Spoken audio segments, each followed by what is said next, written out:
Hello दोस्तों, welcome back to stories by Nini. ये घटना मेरे दोस्त अरविंद के साथ घटी थी। अरविंद एक बहुत ही मेहनती लड़का था। वो एक बहुत ही हम्बल बैकग्राउंड से बिलोंग करता था, इसलिए वो पढ़ लिख कर एक बहुत ही सक्सेसफुल आदमी बनना चाहता था और अपने पेरेंट्स का नाम रोशन करना चाहता था। वैसे वो गांव का रहने वाला था, लेकिन शहर में उसने एक अच्छे कॉलेज में एडमिशन ले लिया और पढ़ने के लिए वो शहर आ गया। अब शहर में उसे एक सस्ता सा मकान ढूंढना था। आखिरकार बहुत ज़्यादा सर्च करने के बाद उसे एक सिंगल कमरे का फ्लैट मिल गया, और वो भी काफ़ी सस्ते में। अरविंद बहुत ही ज़्यादा खुश था। कुछ ही दिनों में वो वहाँ पर रहने के लिए आ गया। पहली रात अरविंद बहुत ज़्यादा थका हुआ था, इसलिए वो सो गया। वो रात अच्छे से बीती, लेकिन अगली रात कुछ ऐसा अजीब हुआ जिसने अरविंद को सोने नहीं दिया। दरअसल देर रात को उसके कमरे में जो खिड़की थी उसमें से कुछ आवाज़ें आने लगी, मानो कोई बूढ़ी औरत कह रही हो, ओ मेरे बेटे, प्यारे बेटे, ऐसे बार बार बोल रही हो। अरविंद घबरा कर उठा। हिम्मत करके वो अपनी खिड़की के पास गया और धीरे से उसने खिड़की का दरवाज़ा खोला। जब बाहर देखा तो कोई भी नहीं था। सामने वाले मकान की एक खिड़की उसकी खिड़की की तरफ फेस करती थी, और ध्यान से सुनने पर उसे पता चला कि आवाज़ें दरअसल उसी सामने वाले मकान की खिड़की में से आ रही हैं। ये अरविंद को बड़ा अजीब लगा, लेकिन उसने अपनी खिड़की बंद की और सोने की कोशिश करने लगा। अब अगली रात को भी ठीक ऐसा ही हुआ। रात में वही बूढ़ी औरत की आवाज़ उसको उसी खिड़की से आती हुई सुनाई देती थी।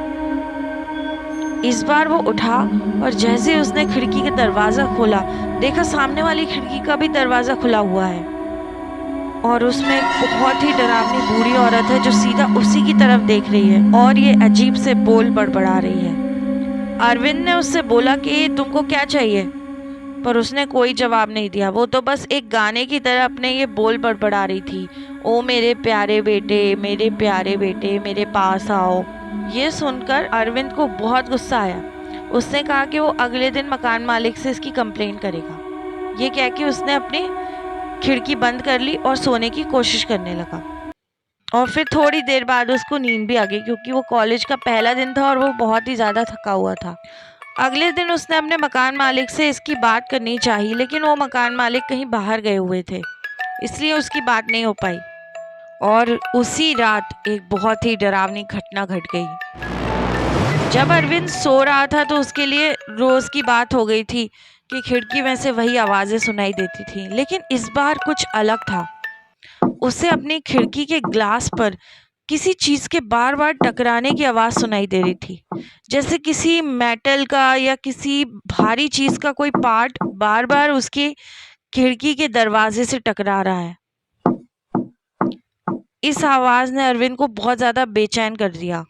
अरविंद फिर से खिड़की के पास गया और उसने दरवाज़ा खोला, और जैसे ही वो दरवाज़ा खोलता है वो देखता है, पता है क्या, कि वही बूढ़ी औरत एक लकड़ी के फट्टे को अड़ाकर उसकी खिड़की में घुसने की कोशिश कर रही है।